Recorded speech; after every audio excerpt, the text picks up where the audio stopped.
اعوذ باللہ من الشیطان الرجیم بسم اللہ الرحمن الرحیم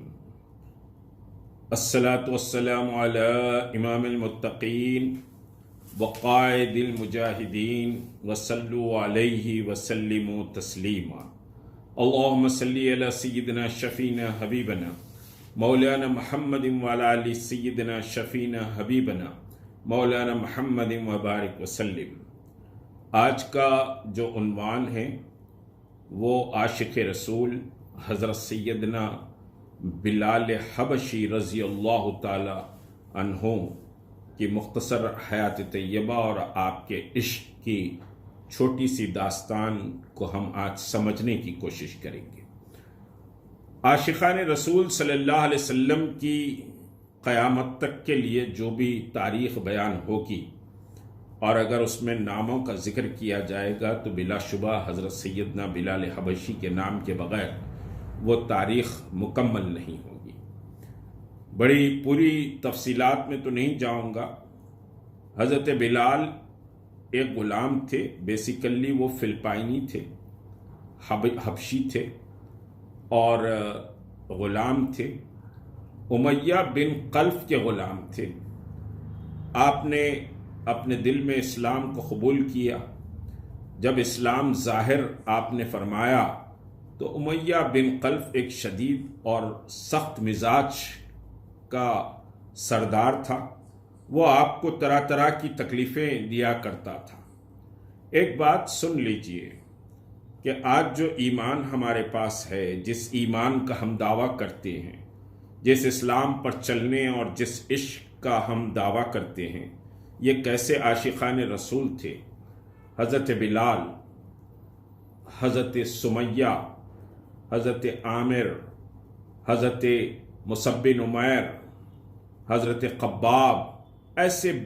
کئی نام اس وقت آپ کے سامنے میں رکھ سکتا ہوں جنہوں نے اپنے اوپر ظلم و ستم کے ایسے پہاڑ کو برداشت کیا جس کا تصور آپ نہیں کر سکتے، اور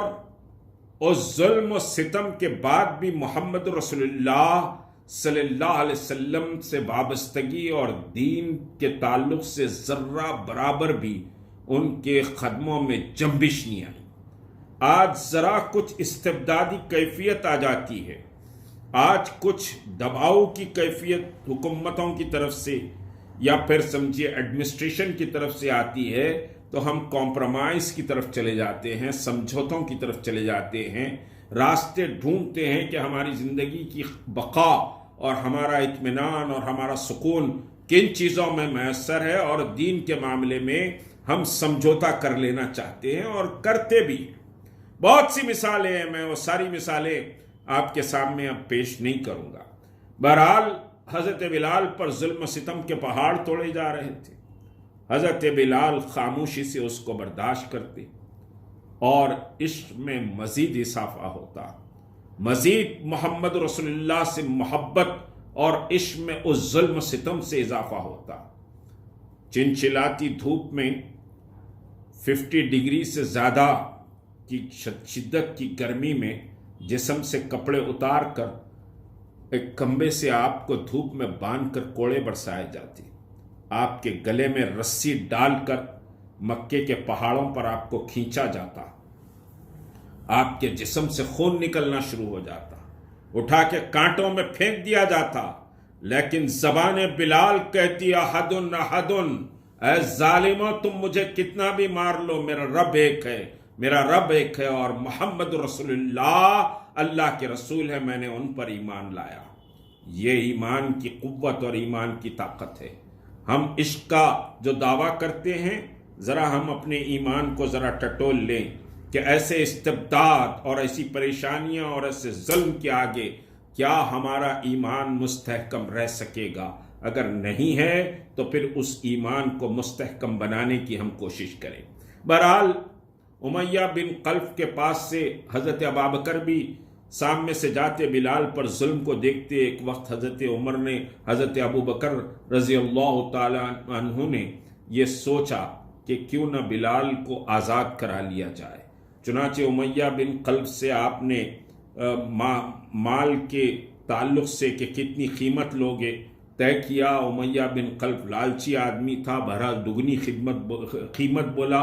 آپ نے اس قیمت کو ادا کیا۔ کچھ 500 دینار و درہم اس زمانے میں آپ نے ادا کیا، اور حضرت بلال جو زخموں سے اس وقت چور تھے، آپ نے گھر میں لا کر ان کو رکھا، ان کی مرہم پٹی یا دوا وغیرہ ان کو سمجھیے کہ آپ لگاتے تھے۔ ایک وقت ایسا آیا کہ آپ سمجھیے کہ رسول کریم صلی اللہ علیہ وسلم دار ارقم میں اصحاب نبی کریم صلی اللہ علیہ وسلم کی تربیت فرماتے تھے، اور صحابہ اکرام اس نشست میں شرکت فرماتے تھے۔ حضرت ابوبکر شریک ہو کر حضرت بلال اپنے گھر میں بلال کو رکھے تھے، واپس آئے تو حضرت بلال نے پوچھا کہ ابوبکر آج اللہ کے رسول نے کیا فرمایا، کیا حکم دیا، کیا تعلیمات دی؟ اس وقت حضرت بلال ایک پتے کو کوٹ رہے تھے جو سیاہی کے لیے تھا، سیاہ پتا تھا۔ تو حضرت ابوبکر صدیق نے فرمایا کہ آج اللہ کے رسول نے فرمایا ہے کہ اگر علم کے حصول کے لیے اور علم کے تعلق سے اگر کسی کے ہاتھ کو سیاہی لگ جائے اور کوئی سمجھیے کہ کچھ لکھے علم کے تعلق سے، تو اللہ تبارک و تعالی ضمانت دیتا ہے اس مومن کو کہ وہ جنت میں جائے گا۔ یعنی علم کے حصول کے تعلق سے، علم کو حاصل کرنے کی کوشش اگر کوئی کرتا ہے اور علم حاصل کرتا ہے تو کوشش کا صلہ بھی اللہ نے جنت رکھا ہے، یہ سمجھیے کہ حضرت ابوبکر صدیق نے فرمایا۔ اور سیاہی لگنے کی بات، ہاتھ کو سیاہی لگنے کی بات، اس زمانے میں بہرحال جھاڑ کے پتوں پر، اونٹ کے کھال پر، پتھروں پر اس پر لکھا جاتا، تو دوات اور قلم سمجھیے کہ ڈبا کر ایسے لکھا جاتا۔ تو آج کی نوجوان نسل انک سے اتنا واقف نہیں ہے، پہلے تو پین میں انک ڈال کر سمجھیے کہ لکھا جاتا تھا، تو وہ ہاتھ کو بھی انک لگ جاتی تھی۔ تو بہرحال سیاہی کے لگنے کا ذکر حضرت ابوبکر نے کیا تو فوری سیدنا بلال نے وہ جو سیاہی، وہ کالے پتوں کو جو کوٹ کے سیاہی بنا رہے تھے، اپنے دونوں ہاتھ اس میں ڈبا دیے، ڈبا کر ایسے ہاتھ حضرت ابوبکر کو بتا کر کہے کہ ابوبکر بولو، میرے ہاتھ تو اس سیاہی سے سیاہ ہو گئے، کیا اللہ مجھے جنت دے دے گا؟ تو جنت کی اس طرح ہوس اور جنت کے حصول کی ایسی تڑپ اصحاب نبی کریم اور عاشقان رسول صلی اللہ علیہ وسلم میں ہوا کرتی تھی۔ بہرحال مکے میں بڑا ظلم تھا، حضرت بلال نے مدینے کو ہجرت کی اللہ کے رسول کے حکم کے مطابق، اور پھر مسجد نبوی کی تعمیر میں آپ نے بھی بڑا سمجھیے کہ جوش و خروش سے حصہ لیا، اور جب مسجد نبوی بنی تو حضرت بلال مسجد نبوی کے پہلے مؤذن بنے۔ یعنی مسجد کے تاریخ اسلام میں پہلے مؤذن حضرت سیدنا بلال ہے۔ اور پھر مؤذنین کے تعلق سے رسول کریم صلی اللہ علیہ وسلم کی حدیث مبارکہ آتی ہے کہ روز محشر جب کہ ساری انسانیت محشر کے میدان میں کھڑی ہوگی تو مؤذنین کا قد سب سے بلند ہوگا۔ اللہ نے مؤذنین کے مقام کو بہت بلند قرار دیا ہے، اور اس بلند مقام میں یقینی طور پر یہ ہمارا ایمان ہے کہ تمام مؤذنوں کے سردار حضرت بلال ہوں گے، کیونکہ بلال کا عشق بہرحال عشق تھا کہ ویسے سمجھیے کہ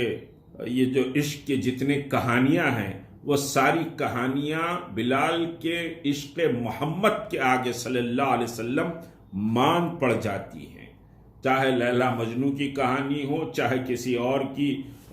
ہی رانجھا فلاں کی کہانیاں ہوں، وہ سب مان پڑ جائیں گی حضرت بلال کے عشق کے آگے۔ بہرحال مسجد نبوی کے پہلے مؤذن بنے۔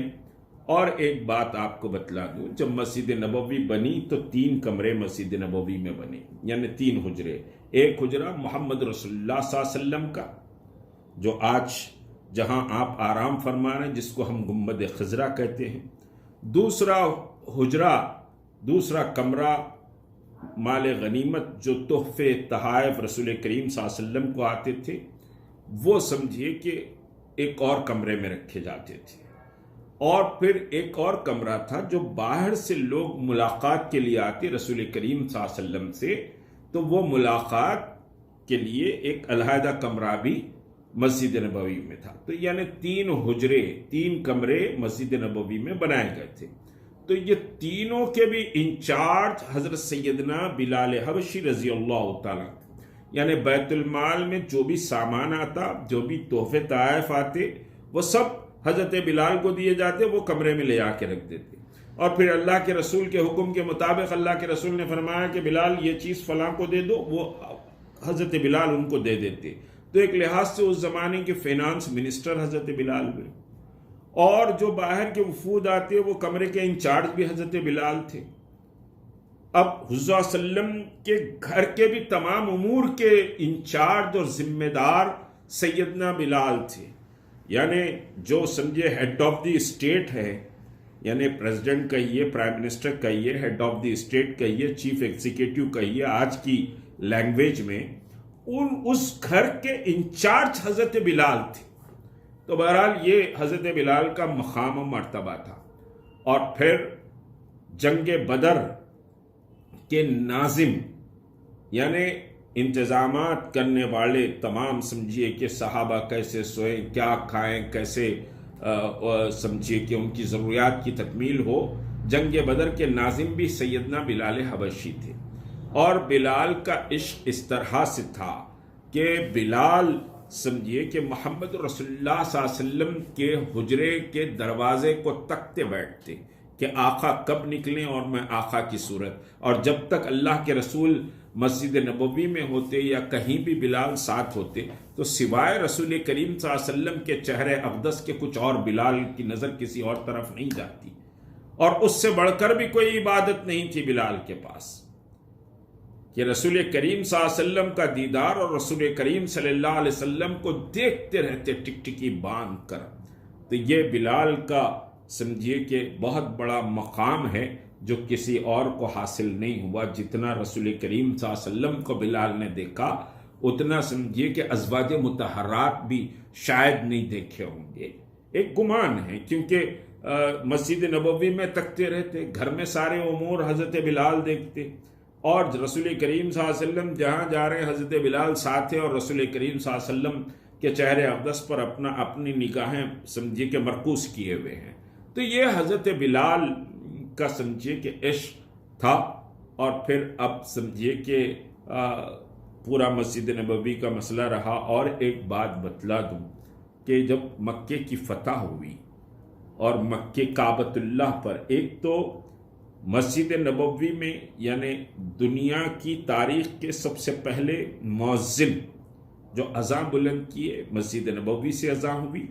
حضرت بلال مؤذن تھے، یعنی حضرت بلال باضابطہ ریکوگنائز مؤذن مسجد نبوی کے تھے۔ اور دوسرا اہم فضیلت حضرت بلال کی یہ ہے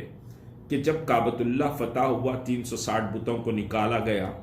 اور سمجھیے اذان دینے کا وقت جب آیا